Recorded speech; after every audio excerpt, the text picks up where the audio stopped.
Hello friends, my name is mister Amit Kumar Dikshit. मैं आज आपका अपने प्यारे से यूट्यूब चैनल EWA में स्वागत करता हूं, जिसका नाम एजुकेशन विद अमित कुमार दीक्षित है।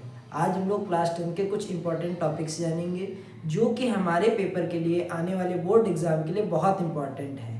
इसमें हम लोग आज सारे चैप्टर्स के बारे में जानेंगे, या आप ऐसे कह सकते हैं कि हम समरी के बारे में जानेंगे कि हर एक चैप्टर में क्या इंपॉर्टेंट है, जिस पे हमें बहुत बेसिक फोकस करना है, बहुत ज़्यादा फोकस करना है। अगर हम लोग इन चीज़ों पे फोकस कर लेते हैं तो हम लोगों के नंबर बहुत बेहतरीन आएंगे। आज हम लोग कुछ उन्हीं चैप्टर्स के बारे में जानेंगे। पहला चैप्टर, अगर हम लोग क्लास 10 की बुक खोलते हैं तो उसमें सबसे पहला चैप्टर होता है real number. First chapter real number होता है। आप सभी को एक बात बताना चाहता हूँ कि मेरी दूसरी वीडियो है जिसमें हम लोग क्लास 10 की पढ़ाई को स्टार्ट करने जा रहे हैं। जो इंपॉर्टेंट चैप्टर्स हैं बोर्ड एग्जाम की नज़र से, सबसे पहले हम लोग उन्हें कवर करेंगे। उसके बाद आगे अपना फुल सिलेबस मैं दूंगा।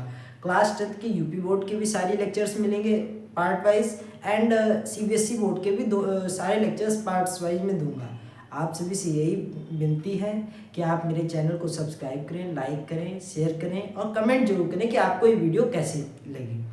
आज हम लोग सबसे पहले तो जानते हैं कि हम लोग का फर्स्ट चैप्टर है रियल नंबर। फर्स्ट चैप्टर तो है रियल नंबर। ये रियल नंबर जो चैप्टर है, इसमें एक बहुत इंपॉर्टेंट क्वेश्चन आता है जो कि आता है अंडर रूट की प्रूविंग। इसके अंतर्गत एक प्रूविंग होती है अंडर रूट की। अंडर रूट की प्रूविंग क्या होती है कि इसमें दो चीजें हमें बताई जाती हैं। एक बताया जाता है रेशनल नंबर के बारे में,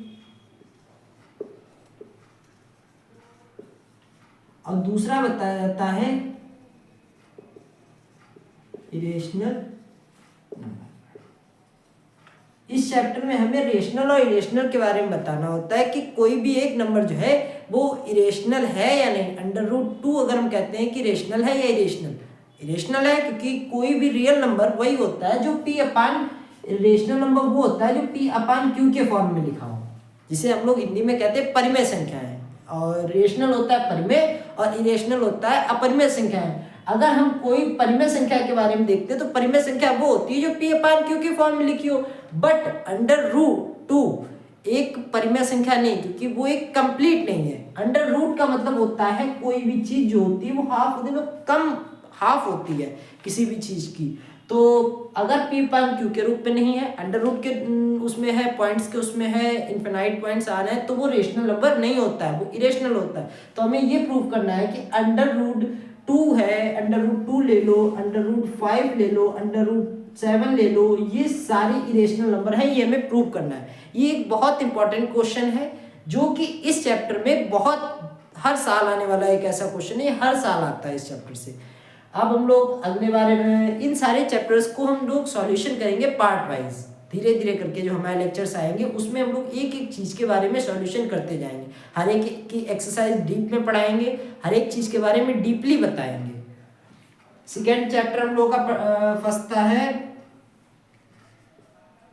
सेकेंड चैप्टर मतलब अगर हम लोग देखा जाए तो पॉलिनोमियल है, बट हम लोग उस चैप्टर को हटा करके इंपॉर्टेंट चैप्टर ही केवल यहाँ पे डिस्कस करेंगे। सेकेंड चैप्टर है pair of linear equation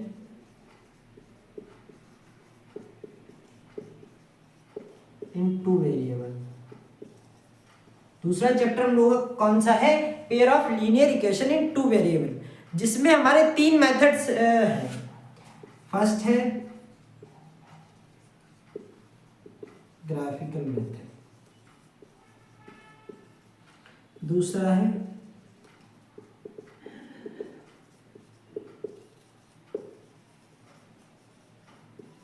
substitution method,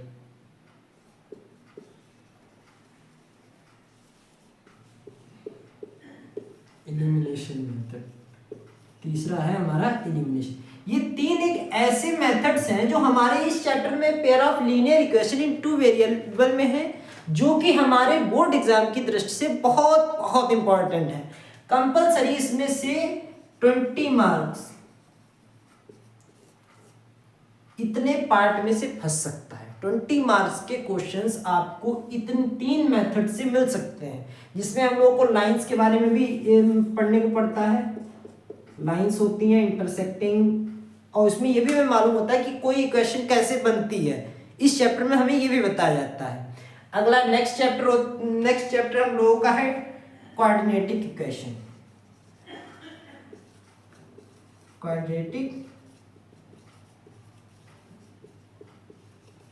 next chapter हम लोगों का कोऑर्डिनेट इक्वेशंस होता है, जिसमें इक्वेशंस दी जाती हैं जिन्हें हम लोगों को सॉल्यूशन करना पड़ता है। अगला चैप्टर होता है हम लोगों का ट्रिंगल। ये वेरी वेरी इंपॉर्टेंट चैप्टर है, जो अगर हो सके तो अगर हम लोग 9th के जो बच्चे होते हैं वो 9th से ही इस चैप्टर की तैयारी करते रहे तो बहुत अच्छी बात है। इसमें एक थ्योरम आती है बीपीटी थ्योरम, बहुत ज्यादा इंपॉर्टेंट थ्योरम है, क्योंकि इससे 50% प्रूविंग्स होती हैं क्वेश्चंस की। जो है इसमें क्वेश्चंस में केवल दिया जाता है, किसी भी क्वेश्चन में दिया जाता है जब बीपीटी थ्योरम दें या कोई भी ट्रिंगल का क्वेश्चन देते हैं तो उसमें प्रूव करने को देते हैं।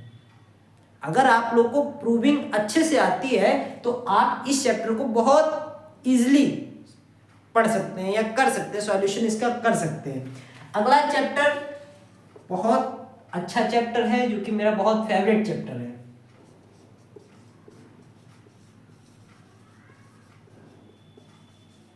इंट्रोडक्शन टू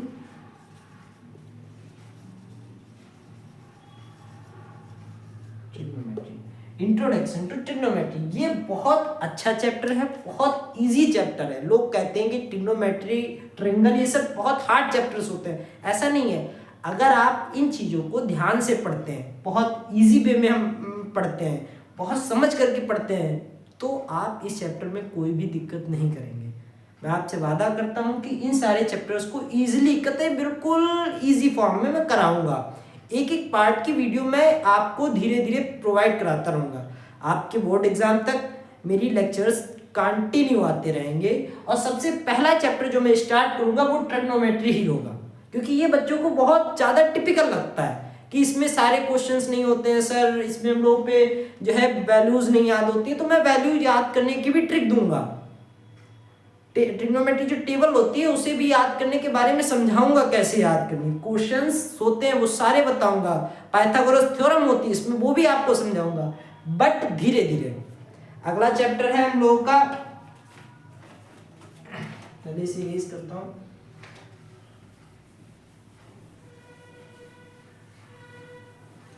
ये सारे इंपॉर्टेंट चैप्टर हैं जिनको हमें बहुत बहुत बहुत एक्सप्लेनेशन से पढ़ना होगा। अगर आप इसे एक्सप्लेनेशन से नहीं पढ़ेंगे तो आप दिक्कत करेंगे, आपके नंबर्स कम आएंगे अगर आप इन्हें सही से नहीं पढ़ेंगे। अगला चैप्टर है हम लोगों का सर्कल भी वेरी इंपॉर्टेंट चैप्टर है। अगर आप इसको नहीं पढ़ते हैं, नहीं पढ़ के जाते हैं, तो इसमें भी ज़्यादातर प्रूविंग्स होती है। अगर आप नहीं पढ़ के जाते तो आपको दिक्कत होती है। एक चैप्टर है, अगला आपका चैप्टर है एरिया रिलेटेड टू सर्कल। ये आपका इसी चैप्टर से रिलेटेड है। एरिया रिलेटेड टू सर्कल जो है वो इसी से है, और इसमें कुछ ट्रिग्नोमेट्रिक्स के टॉपिक भी हैं, ट्रिग्नोमेट्री के भी टॉपिक्स हैं, कुछ टॉपिक्स जो है मैच ट्रिग्नोमेट्री से भी है। और इसी में एक चैप्टर और आता है, जो अभी हमने ट्रिग्नोमेट्री देखी, उसमें अगर हम लोग देखें तो एक चैप्टर आता है एप्लीकेशन टू ट्रिग्नोमेट्री। वो भी कुछ हद तक है लेकिन फुल नहीं है। वैसे तो आपके बहुत सारे चैप्टर बचते हैं, अर्थमेटिक प्रोग्रेशन के उससे होता है। अगला चैप्टर देखते हैं हम लोग, सरफेस एरिया एंड वॉल्यूम। अगला चैप्टर हम लोग का कौन सा है? Surface area and volume. ये भी बहुत इंपॉर्टेंट चैप्टर है, इसमें इसे भी हम लोगों को पढ़ना है। इसमें किसी चीज़ की एरिया निकालनी पड़ती है, वॉल्यूम निकालनी पड़ती है। कोई एक सरफेस दे दिया जाता है कि उसमें एरिया होती है, वो होती है, इसमें क्यूब होता है, इस पार्ट में क्यूब भी मिलेगा, स्क्वायर भी मिलेगा, कोन भी मिलेगा आपको, कोन जो नहीं ये वाला शेप। अगला हमारा चैप्टर है स्टैटिक्स। स्टैटिक्स भी बहुत इंपॉर्टेंट चैप्टर है, जिसमें केवल आपको फंसने वाली है कैलकुलेशन। अगर आपकी कैलकुलेशन बेहतरीन नहीं है तो आप इसमें बहुत मात खा जाएंगे। अगला आपका लास्ट चैप्टर है, अगर हम लोग देखें तो एपी, इसे भी कुछ हद तक हम लोग पढ़ेंगे। कुछ हद तक क्या पढ़ेंगे, तो सारे चैप्टर्स एक एक करके सीरियल वाइज पढ़ेंगे, बट इन जो चैप्टर्स मैंने आपको ये 1 to अभी तक बताए हैं, फर्स्ट टू लास्ट तक जितने चैप्टर्स बताए हैं, ये आपके सिलेबस के लिए बहुत इंपॉर्टेंट है। आप बोर्ड एग्जाम अगर देने जा रहे हैं तो आप इस चैप्टर्स को बहुत कंपलसरी करके जाएं, मतलब बहुत ज़रूरी चैप्टर्स हैं। हम इन सारे चैप्टर्स की एक सेपरेट वीडियो पार्ट वाइज डालेंगे, किसी में 5 पार्ट होंगे, किसी चैप्टर में 6 पार्ट होंगे, जितनी एक्सरसाइज होंगी कोशिश करूँगा कि 2 या 3 लेक्चर्स में फुल एक्सरसाइज को निपटा लूँ। आप सभी से यही उम्मीद करता हूँ कि आपको मेरा ये बताया हुआ सारे चैप्टर्स आप करके जाएंगे, आपको अच्छे लगे होंगे। आप अगर मेहनत से पढ़ते हैं तो आप पास हो जाएंगे, इस बात की मेरी जिम्मेदारी है। और मैथ एक ऐसा सब्जेक्ट है जो कि ज़्यादातर प्रैक्टिस मांगता है। अगर आप प्रैक्टिस नहीं करेंगे तो आप इन सारे क्वेश्चंस को, इन सारे चैप्टर्स को नहीं कर सकते। अगर आप जितनी बार धीरे धीरे प्रैक्टिस करते जाएंगे तो मैथ आपको बहुत ईजी लगेगी। मैथ रटने की चीज़ नहीं है, मैथ समझने की चीज़ है। अगर आप ध्यान से मैथ को समझते हैं तो आपको मैथ ईजिली आ जाएगी, इस बात का मेरा वादा है। आप सभी से यहीं पे विदा लेता हूँ और उम्मीद करता हूँ कि आपको ये लेक्चर अच्छा लगा होगा। Thank you.